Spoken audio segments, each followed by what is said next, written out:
My father asked me to fix his old laptop. I found 6 emails between him and my mother instead. Subject line: What to do about Ethan. Dated 5 years ago. 6 messages. Back and forth. Calm. Calculated. Planning to write me out of the family will completely.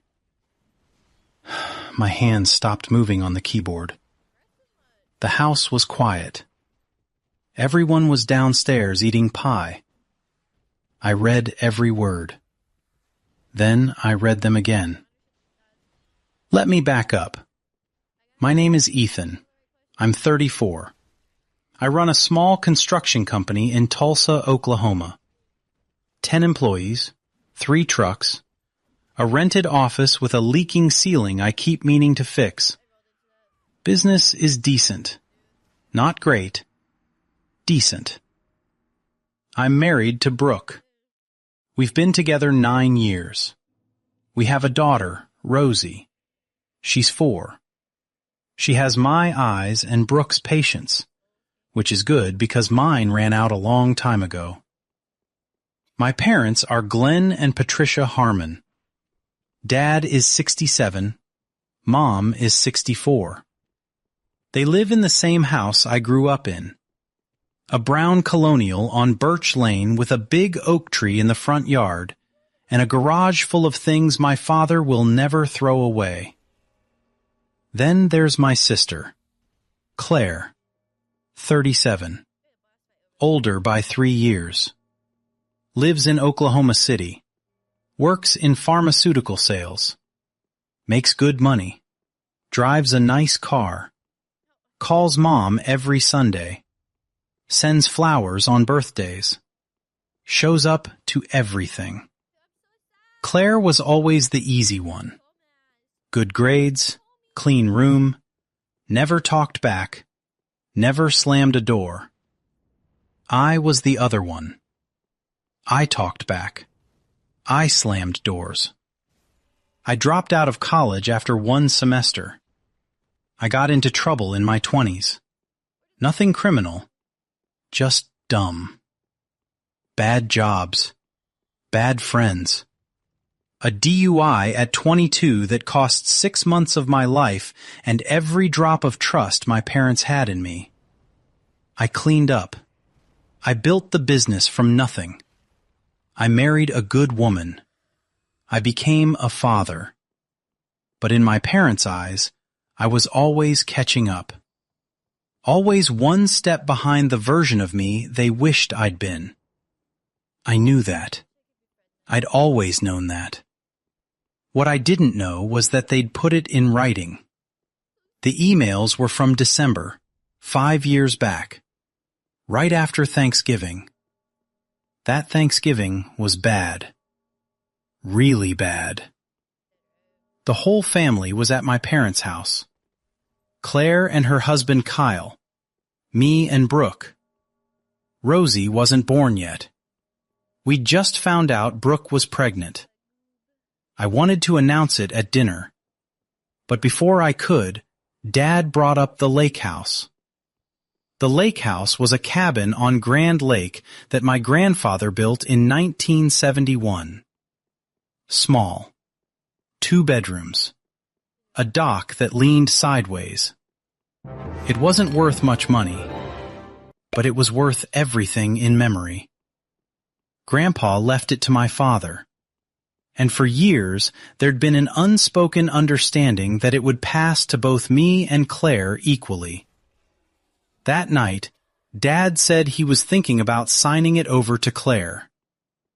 She's responsible, he said. She'll take care of it. I put my fork down. And I won't? I didn't say that. You just did. Mom stepped in. Glenn, not now. He asked, Patricia. Claire looked at her plate. Kyle looked at the ceiling. So that's it? I said. Claire gets the house because she's the favorite? Nobody said favorite, Mom said. Nobody has to. The dinner ended cold. Brooke and I left early. I didn't announce the pregnancy. I didn't speak to my parents for 3 weeks. Eventually, Mom called. We smoothed it over. Or I thought we did. Dad apologized. Said he was thinking out loud. Said no decisions had been made. I believed him. Looking back, I think I wanted to believe him so badly that I ignored every sign telling me not to. 5 years later, there I was, sitting in my parents' guest room, laptop open, emails glowing on the screen. The first one was from Dad to Mom. December 3rd. Patricia, I've been thinking about what happened at Thanksgiving. Ethan isn't ready for the responsibility. I think we should move forward with giving Claire full ownership of the lake house and adjusting the will accordingly. I don't want another scene. Mom's reply. December 4th. I agree. But we need to be careful. If Ethan finds out, it'll be worse than Thanksgiving. Maybe we talk to Claire first. Dad again. December 6th. Spoke to Claire. She understands. She agreed to keep it quiet. She said she'll make sure Ethan still has access to the house. That's enough, I think. My chest was tight. My ears were ringing. Claire knew. For 5 years, my sister sat across from me at holiday dinners, called me on my birthday, played with my daughter on the living room floor, and she knew. She knew they'd cut me out, and she said nothing. I closed the laptop. I sat in that room for 20 minutes. I could hear Rosie downstairs. I could hear my mother's voice, soft and warm, telling her a story. I went to the bathroom. I splashed water on my face. I looked in the mirror. I looked like my father. I hated that. I didn't say anything that night. I drove home with Brooke and Rosie. Rosie fell asleep in her car seat. Brooke could tell something was wrong. I didn't sleep. I lay in bed staring at the ceiling. I kept seeing that line. Ethan isn't ready for the responsibility. 5 years ago. After I'd already started the business. After I'd already been sober for years. After I'd already turned everything around. It wasn't enough. None of it was enough. I sat with it for 2 weeks. I went to work. I poured foundations. I quoted jobs. I yelled at a subcontractor for using the wrong grade of lumber. Normal life. But underneath, everything was burning. On a Wednesday, I drove to my parents' house. Middle of the day. Dad was at a doctor's appointment. His knees were bad. His back was worse. He'd been slowing down for 2 years. Mom was home alone. She was folding laundry in the living room. She smiled when she saw me. "Ethan, what a nice surprise." "We need to talk, Mom." Her smile faded. She set down a towel. "What's wrong?" I found the emails. She didn't ask which emails. She didn't say what emails. She just went still. Her hands stopped moving. Her face changed. That told me everything. Ethan. December 2019. 6 emails. You and Dad planning to cut me out of the will. Giving the lake house to Claire. Telling her to keep it quiet. She sat down slowly. "How did you—" Dad's laptop. He asked me to fix it. Those emails are old. Things have changed. Have they? Have they really? Your father and I talked about it more after that. We didn't go through with everything we discussed. But you went through with some of it. She looked at her hands. The lake house is in Claire's name, yes. That happened. But the rest of the will is equal, I promise you. You promise me. I almost laughed. You promised me 5 years ago that no decisions had been made. Dad looked me in the eye and said that. He was trying to keep the peace. He was lying. Ethan, please sit down. I don't want to sit down. I want to know why. Why wasn't I enough? I built a business. I got sober. I married a good woman. I'm raising a kid. What else do you need from me? Her eyes filled up. It wasn't about being enough. Then what was it about? It was about the fight at Thanksgiving. You were so angry. Your father was scared you'd do something reckless. Sell the house. Let it fall apart. He loves that place, Ethan. It was his father's. And it was my grandfather's, too. I loved him just as much as Claire did. I spent every summer there. I helped Grandpa fix that dock when I was 12. I carved my name into the porch railing. She wiped her eyes. I know. Then why? She didn't answer. She just shook her head. I left. I sat in my truck in the driveway for 10 minutes. My hands were shaking on the steering wheel. I called Claire that night. Hey, Ethan, what's up? Did you know about the will? Silence. Claire. Ethan, listen. Yes or no? More silence. Then, yes. For 5 years. It wasn't my decision, but you agreed to it. You agreed to take the lake house. You agreed to keep it from me. I didn't agree to anything. Dad came to me. He said it was happening. I told him I'd make sure you still had access.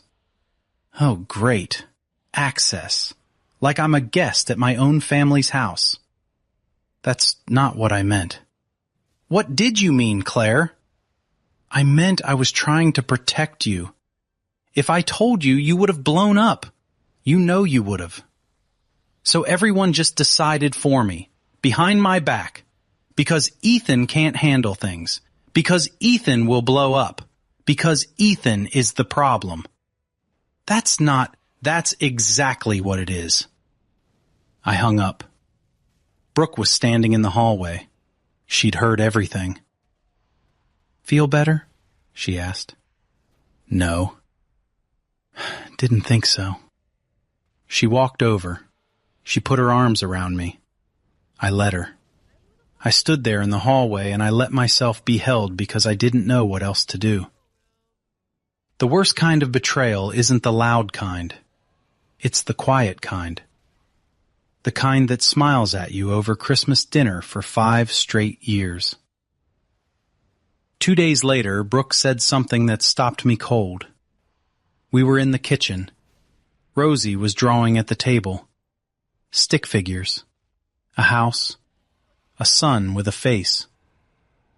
Can I say something you don't want to hear? Brooke asked. Probably not. I'm going to anyway. She leaned against the counter. Do you remember what happened after that Thanksgiving? I stopped talking to them for 3 weeks. You stopped talking to them for 3 weeks. You didn't return their calls. Your mom left 4 voicemails. Your dad sent 2 texts. You ignored all of them. Then, when your mom finally got through, you acted like nothing happened. So So you do that, Ethan. When you're hurt, you disappear. You shut down. You go cold. And people around you learn not to bring things up because they're afraid of the freeze. I stared at her. You're defending them? I'm not defending anyone. I'm telling you that this isn't a one-sided story. Your parents were wrong. Claire was wrong. But you're not easy, Ethan. You've never been easy. And instead of working through hard things, you run from them. I didn't run. They cut me out. They made a bad decision out of fear. Fear of your reaction. And honestly, look at what's happening right now. You called your sister and hung up on her. You confronted your mom and walked out. You're proving their point. That hit me like a truck. I sat down at the table. Rosie pushed her drawing toward me. That's you, Daddy. And that's Mommy. And that's me. And that's the dog we don't have. I smiled. Barely, but I smiled. Brooke sat across from me. You have every right to be angry. But if you want this to end differently than every other fight you've had with your family, you have to do something different. I looked at the stick figures, the crooked house, the smiling sun. Like what? I said. Like stay. Like don't walk out. Like say the hard thing and then sit there and listen to what comes back. I've learned that the story you tell yourself about who you are can blind you to the part you played in your own damage. I went back to my parents' house on Sunday. Dad was there this time. He was sitting in his recliner, knees wrapped in heating pads. He looked old, older than 67. The kind of old that comes from carrying things too long. Dad, your mother told me. Good. He didn't look angry. He looked tired, defeated. Sit down, Ethan. I sat, on the same couch where I'd opened Christmas presents as a kid, where I'd watched football with Grandpa, where Claire and I used to build forts with the cushions. I owe you an explanation, Dad said. You owe me more than that. You're right. I do. He shifted in his chair, winced, his knees again. After that Thanksgiving, I panicked. You were so angry, and I kept thinking about your 20s, the drinking, the trouble. I was afraid you'd sell Grandpa's place or let it rot out of spite.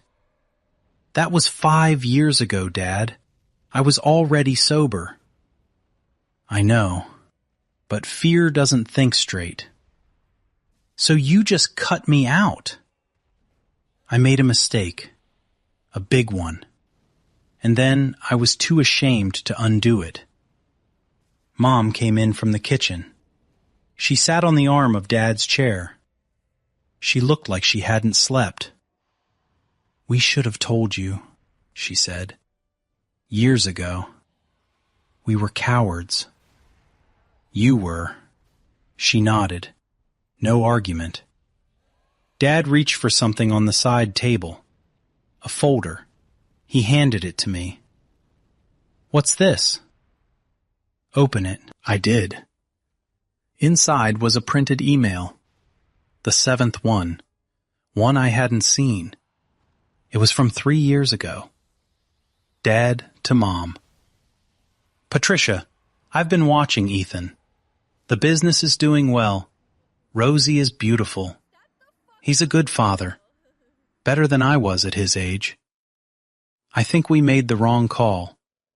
I want to add him back. Equal split. Everything. I just don't know how to tell him what we did. I read it 3 times. Why didn't you send this to me? I asked. Because I was afraid, Dad said. Afraid of the conversation we're having right now. I closed the folder. I sat there for a long time. "You're right," I finally said. "You should have told me. All of you. But—" I stopped. This was the hard part. The part Brooke told me I had to do. But I know I'm not easy. I know I shut down. I know I disappear when things get hard. And I know that Thanksgiving was ugly because I made it ugly. Mom's hand went to her mouth. "I'm not saying what you did was okay. It wasn't. But I get why you were scared. I gave you reasons to be." Dad's eyes were wet. He didn't wipe them. He just let them be. "I want the lake house to stay in the family," I said. "I don't care whose name is on it. I just want Rosie to swim off that dock like I did. Like Grandpa would have wanted." Dad nodded. "She will, I promise." This time, I believed him. Not because the word was different, because he was. Some families break clean. Others crack down the middle and spend years pretending the fracture isn't there. Mine was the second kind. But fractures can heal. Not perfectly, not invisibly, but enough to hold weight again. Enough to stand on. The lake house still leaned a little. The dock still tilted sideways. Grandpa's name was still carved into the porch railing, right next to mine. And now, right next to Rosie's. Some truths arrive late. They show up bruised and limping and 5 years overdue. But if you're lucky, and if you're brave enough to sit still, they arrive just the same. If this story touched your heart, don't forget to subscribe and hit that like button. Your support means the world and helps bring more stories like this one. See you in the next one.